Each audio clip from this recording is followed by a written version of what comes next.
Hey everybody, Brett from AstartesGaming here, back with another episode of our RimWorld Warhammer 40k Let's Play.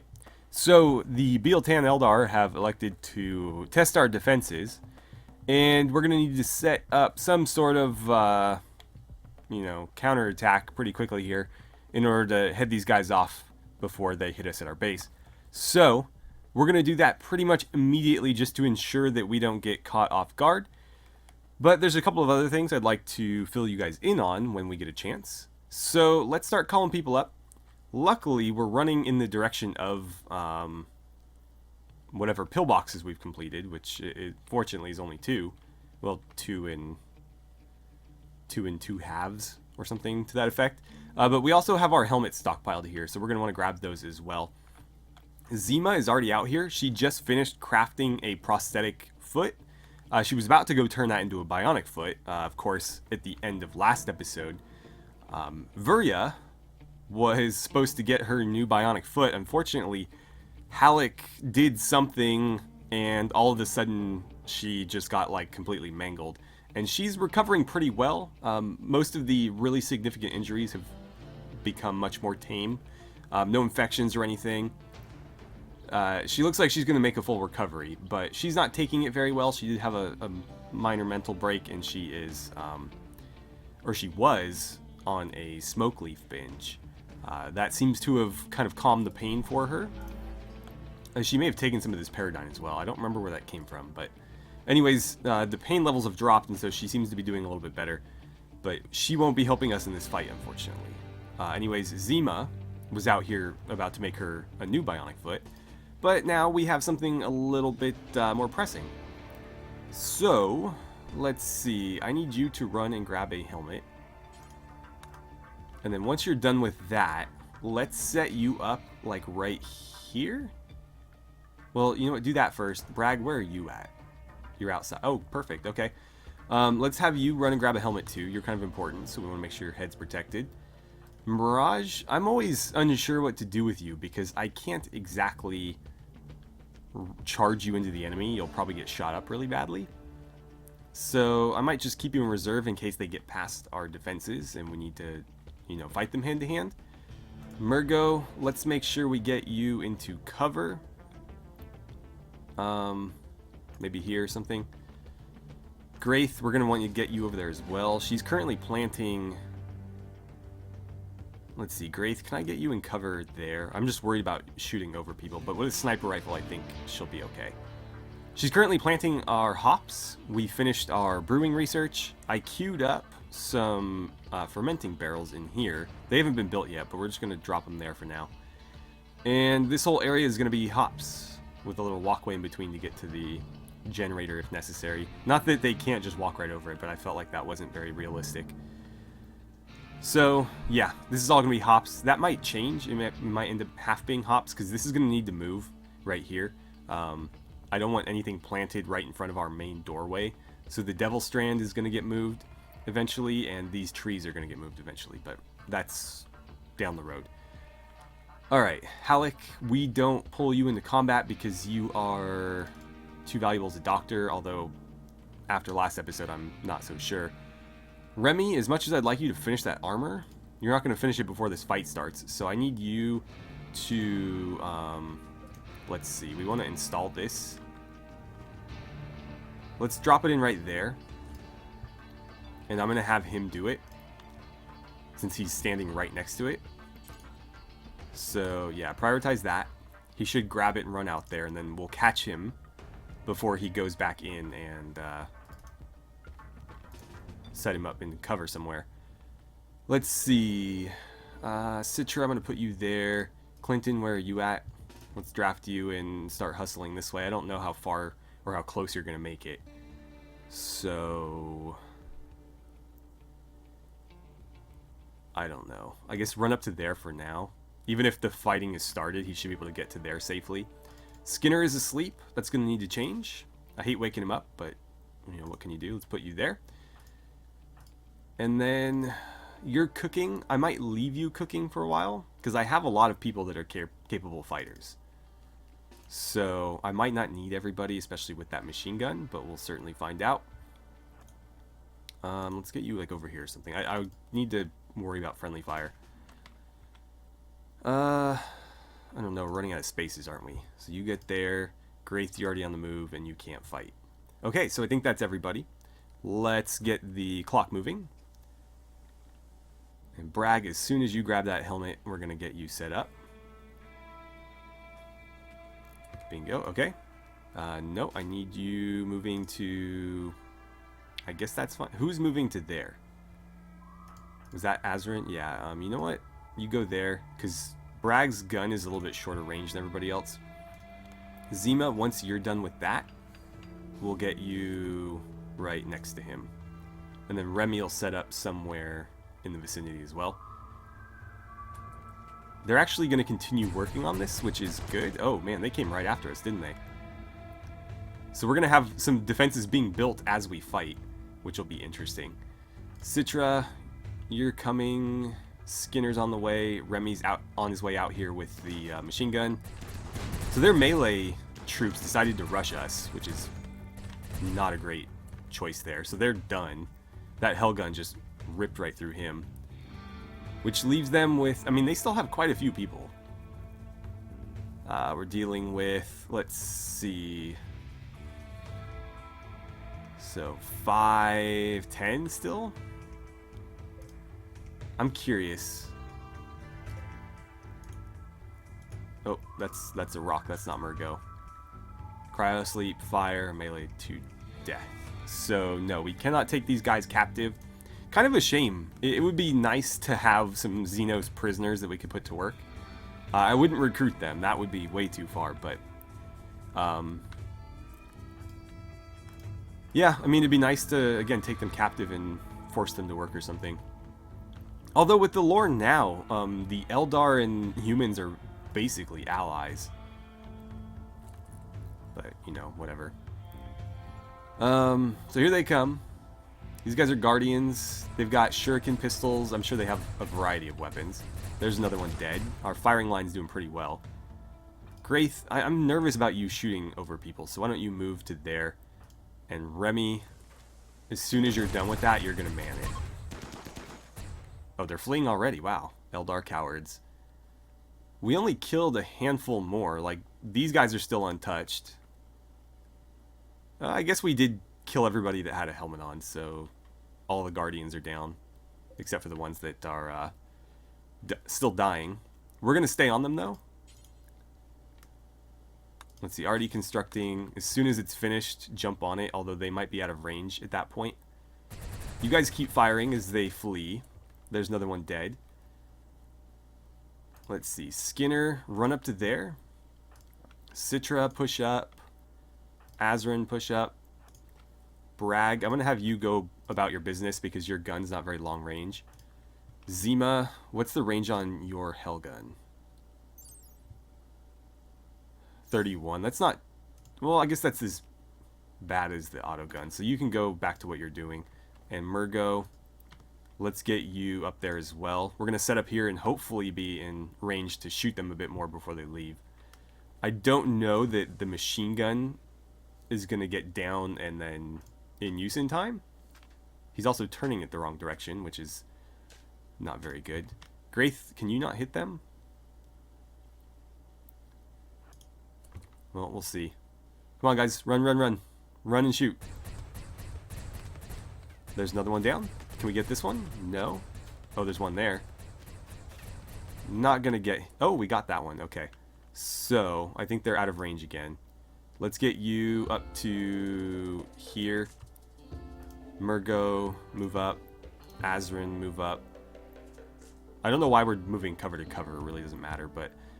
Let's get you guys closer. Hopefully you can close the gap enough to fire at them before they... No, they're going to get away. But we got most of them. We got most of them. Yeah, so only one got away. We did pretty well there. Alright, so as you were, I'm going to sort out the loot and stuff, and then I will come back.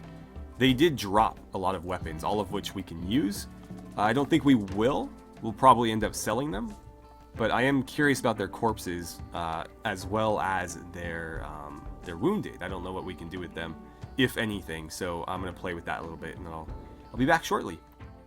Alright, so it appears that there is really nothing that we can do with them, other than, you know, use them as a source of meat. Technically, we can eat them. I would prefer that we didn't. So we'll turn them into kibble or something. We're not going to let them go to waste, but we're not going to turn them into like simple meals or anything either. It just doesn't feel right. So we're hauling the corpses first. I'm more worried about them, you know, rotting or something than I am worried about the weapons deteriorating. But we will grab the weapons. I am a bit concerned that much of an influx in wealth is going to be a bit of a problem for us. All of these Eldar weapons are worth like 2,000 silver or more, and that could get very, very bad for us. That didn't make any sense. But as you guys know, wealth is the main factor in the strength of the raids that you get, and so a huge skyrocketing of our wealth could be very bad for our health. I did not mean for that to rhyme. Did not intend for that, but that's how it played out. So, yeah. A bit concerned with that. We'll want to probably unload them as soon as we can on whatever trader comes by. We did have a trader between... I don't remember if it was between this episode and the last of the two before that, but we did have a trader come by, to which we were able to sell a couple of our huskies. I still have quite a few of them, but some of the more recent pups that were born, I decided to sell them just because we don't need more huskies running around. I don't need more mouths to feed, especially ones that can only really haul for us. What is your deal? Feeling terrible, pessimist, joy deprived, hot, worn out apparel. Well, we're trying to get you worn out apparel, or we're trying to get you proper apparel, excuse me. There's plenty of tables around. I don't know why they're so resistant to eating at them. I mean, there's tables like a couple tiles from where the food is stored. Yeah, I don't know. It's a bit annoying, but I can't really help it. Bragg, what are you working on? Oh, the power conduit's in here, right? Okay.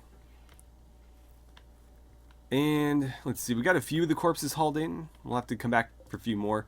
I checked, and all we can do with these ones is carry them to cryosleep caskets, or if we're drafted, we can murder them or finish murdering them. But that is it. Yaris is also working on a new greatcoat. I'm trying different materials just to see what exactly the different temperature ranges are for them. We know that the dromedary leather so far is the worst. The ostrich leather was a little bit better. He's making a devil strand one now, and then following that we're going to try a camel hair one. And whichever one either ignores heat penalties, so like for example on the ostrich leather one, it makes us a little bit more resistant to cold, about 8 degrees more resistant to cold, but it lowers our heat resistance by 2.6 degrees. And so that's kind of a pain. We actually need clothing to help us with it, not hurt us with it.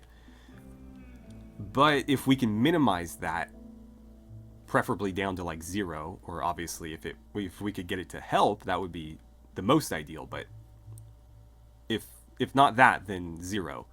So I'm trying different materials to see what is the best. I assume devil strands should be better than leather, just based on, you know, what the wiki says about the various properties of materials.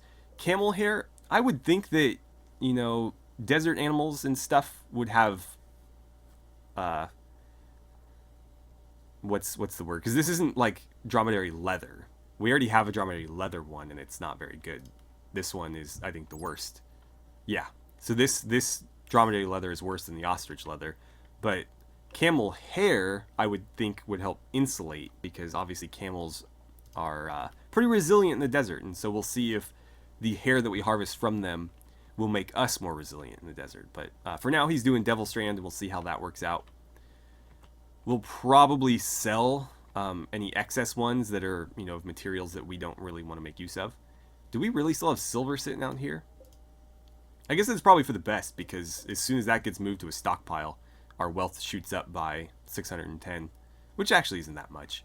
Not nearly as much as the weapons and stuff we're about to loot will give us. So did we get those guys inside? We got quite a few of them in there. And we're going to need to go grab more. Azrin, if that's all you're doing... Wait, why are you forbidden? I just need you to... Oh, you won't haul, right. I just need somebody to haul those in. You're sowing hops. I really don't need 3 people doing that. So, Graith, if you could haul some corpses for me, that would be fantastic. So do that one. Oh, he's not dead yet. Then do that one. Then... Is there any others? Or did we get them all? I basically had everybody take one with them. So yeah, if you could get those 2, that would be great. And then we can do the guns more slowly. I don't mind if they deteriorate a little bit. Yeah, I think that's it. I'm surprised that wasn't worse, though. I always expect the 40k raids to be really, really brutal. That one wasn't brutal at all. They only got a couple shots off on us, if any. And nobody got hit. We didn't even have our defenses set up, and it didn't make a difference. So, yeah, that was nice. That was definitely nice. I think the biggest thing was range. The shuriken catapults, which is like their standard weapon, are pretty poor range-wise. And then the... Let's see, they had like shuriken pistols, which are even worse. The death spinner should be short range as well. 36. Okay, so that's actually one of their better range weapons. Or maybe the best, because the long range rifle that this guy dropped is only 30... Oh, 36, so the same. And that is, what, roughly equivalent? If oh, you don't have one.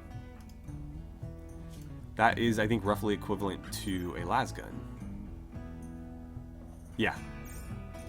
So, aside from those 2 weapons, we had a pretty significant range advantage against them, which made it hard for them to engage with us at all. Obviously, sending the melee troops ahead without any fire support wasn't very intelligent either, because they just got shot up and killed before they had anybody to help them, or before they could even, you know, provide a distraction for the other guys or anything. So it was a pretty poor choice on all parts there. Alright, so we just finished another Bionic foot. Zima is hauling it out to the stockpile now. I'm very, very wary of trying this again, but I mean, how could he possibly botch it so badly twice in a row, right? Right? Like, you would think it would be difficult. I mean, it should have been difficult for it to happen the first time, especially as bad as it did. But it did. So... Oh, meteorite. Don't land on anything important. Okay. What did we get? Ooh, plasteel. Wow. That was generous. I will gladly take that. We need plasteel, because we just wasted a bunch on a bionic foot that... Apparently she got, like, beat with it and then, like, stabbed with it. I don't even understand how most of what happened. Oh, and it looks like Remy finished another flak armor as well. This one is pretty good quality. Question is, who gets to wear it? Yaris, again, is going to be last. He's not a combatant, so I have, like, no real desire to get him into good armor. But, as I said last episode, he is going to get armor. It's just, you know, there's no rush on it. Man, their armor deteriorates so fast, too. Hers is already down to 83%. Let's see. I mean, I want to give people who see the most combat the best equipment. And so hers is normal 98. So Graith, since you're usually on, like, our away teams and stuff, I feel that I should give you the upgrade, since that one is slightly better than yours. And then maybe we'll put Liara or Cashin in the one that you're wearing. Because it's still, you know, flak armor. It's just that one's superior and 100%. This one's normal and like 83%. So before you get too far away, throw that on. There you go. Go ahead and, yeah, eat. And then when you're done with that, haul that inside. The question is, then, let's see. So your beaverskin pants are of poor quality. Your t-shirt is poor quality. Your jacket is about to be. And your pants are awful quality, but 87%, so you can still wear them. That's a tough call.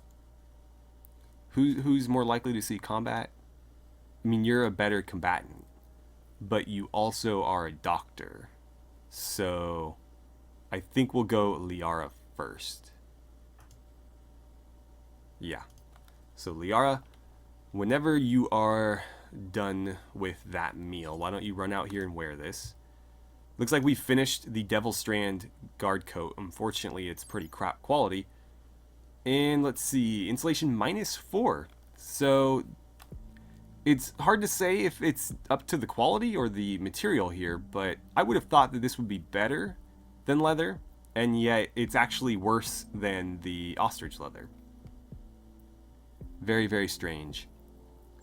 So that's just going to get sold. It's just trade fodder. So I'm kind of tempted to try it again because the fact that it's shoddy could have an effect. But before we do that, I would like to do a camel hair one. Usually worn by desert travelers to protect them from the heat. So again, I would think that that's going to have the best heat insulation properties. Man, we are doing so much work for our commissars here. Like, we're trying to keep them comfortable. Everybody else, you know, just, here's your damn flak armor, put it on. These guys have got like 4 different material coats. We're doing like R&D on it. This is ridiculous, but, you know, we want to make sure that it's functional and they're comfortable. I don't understand why he turned that thing backwards. Like, he never got it around the right direction. But, whatever. So, it looks like most of our hops have been planted. They didn't get very far, though. What are they doing? Oh, they're harvesting hay grass. You really don't need to. We already have more than we know what to do with. Oh, never mind. He failed. Okay, well, that's a shame. Yeah, she's going to need to calm down before we can give her her new foot. It is ready. Right? Where did it get stored? That's kind of concerning. Oh, it's over here. Alright, well, as long as it's forbidden so that nobody uses it. Oh, she's on an insulting spree. Remy, are you nearby? Can you try to talk her down? No? Well, I can't force you to do it. He's going to go do it on his own. Like, what's her deal anyways? I mean, the fact that she's a pessimist, obviously, but, joy deprived, like, go play horseshoes then. That's what it's there for. We'll give them a chess table or something, too. Keep them busy. I just don't know where I want to put it. We don't really have, like, a rec room. I guess I could throw one in here, although I kind of wanted to maybe put a statue in there. He failed again with that. His social's pretty high, but it doesn't seem to always help out. It does in recruiting. He seems to be able to recruit pretty consistently, but when it comes to like talking our people down, it doesn't seem to succeed very often. Zima, what are you making? Imperial Power Core? So that must mean we have enough Imperial components. She's supposed to make enough to get us to, I think, 10 to 15? And so if she's not making those, it means that we have whatever the quota was that she was supposed to hit, or whoever's doing it is supposed to hit. They're also flooring this room. Again, this is going to be another hydroponics room. I'm not sure what's going to go in there. Probably more food. It may be a 50-50 room like this one where we do half rice and then half of some other interesting little tidbits that we can use for making all kinds of junk. And then this is going to be the hallway that goes around it. I don't know if I want to add doors to both sides here. I think I'd prefer they not go through those. Yeah. I think the problem is, too, that her wandering like this is slowing her healing down. That may or may not be true, but I kind of get the feeling that it might be. Because she was healing very quickly, and then she went, you know, berserk. Oh, somebody's butchering the Eldar. Okay. Well, we're going to have some nice Eldar skin furniture, I guess. Like a nice creamy white couch, maybe? I don't know how I feel about that. And then, how much kibble do we have? We have more than we know what to do with it. I don't know that the dogs are actually eating it, which is kind of annoying. I think they're sneaking meals, even though I've forbidden them from the areas where the meals get stored. Okay, good. Good. Yeah, you go back to resting and healing. Our energy is finally recovering. We had a a conduit explosion between episodes. That's why the batteries are so low. But they're slowly ticking back up. We have like just enough power, so we're making a little bit more than we need, but not a lot more. Which I guess is ideal, but then, you know, as you add stuff, you need to keep scaling, where I usually just kind of do it the ham-fisted way and throw down way more power sources than I need just to ensure that I always have enough. But again, that's not always the most effective way to do it. Are the dogs eating the pemmican, I wonder? I should make sure that those get stored in the freezer because they're not allowed in the freezer. So they might be nibbling off this and I just didn't catch it. No, see? As soon as I unforbid it, somebody tries to eat it. No, yeah, you're going to go haul that. And I'm going to manually make you haul every single one of them. Because I don't trust you to set them down and then not eat them. There's plenty of meals around. There's like 30 meals right here. Let's make sure those are forbidden too. I wish they were more intelligent about stacking. Because they can stack on forbidden things. I witnessed it happening. I know it's a thing in this game. What are you doing now? Wandering, and then you're gonna go insult Azran. Like, she's got this planned ahead. But you're not on your break anymore. So, you know what?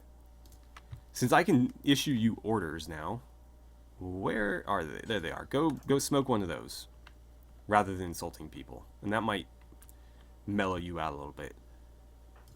But Skinners are. See, I knew it. I knew it, you bastard. Where did you take it?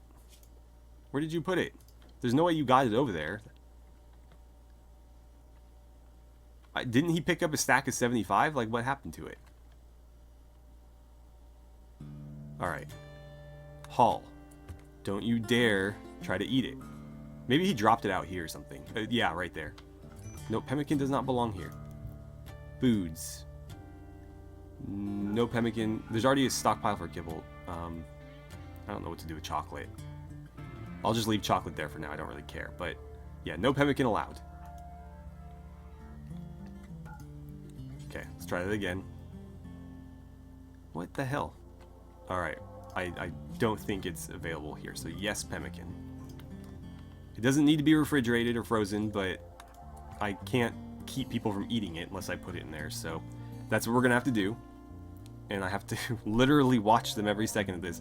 They just seem to really love pemmican, even though they don't get any bonus from it. It's not supposed to be like particularly tasty in this game. I've never had pemmican, but I've heard if made properly, it can be very delicious. It's basically just a lot of meat and fat, like dried out meat and fat. But you can't put other stuff in it. Oh, I don't know why that keeps happening. This is unroofed, but it does say indoors. I don't know what's going on. I've looked at it in dev mode, and it's just being weird. Because they're, like, every single tile is unroofed in here. But it still considers it... Oh, that was the wall. Okay. It still considers it indoors, and I don't know why. But it gets hot in there, and then the heat spontaneously combusts our steel doors, which is kind of ridiculous. I'm actually going to remove these eventually and put in marble doors, because steel in this game is flammable, whereas stone is not. Some people don't know that, but it's true. There is an example right there of a steel door spontaneously combusting. Who's closest? Azran, I hate to do this to you, but can you run over there and just stomp that out real quick? You're smoking Skinner. Did they make it? They did. What are you up to now? I think Azran's got it. I need you to stay on this task. And I'm just gonna queue them all up. He shouldn't have a chance to stop and eat any of it, so long as he's, you know, got all these other prioritized tasks queued up. But we'll see. I'll check in on him intermittently just to make sure.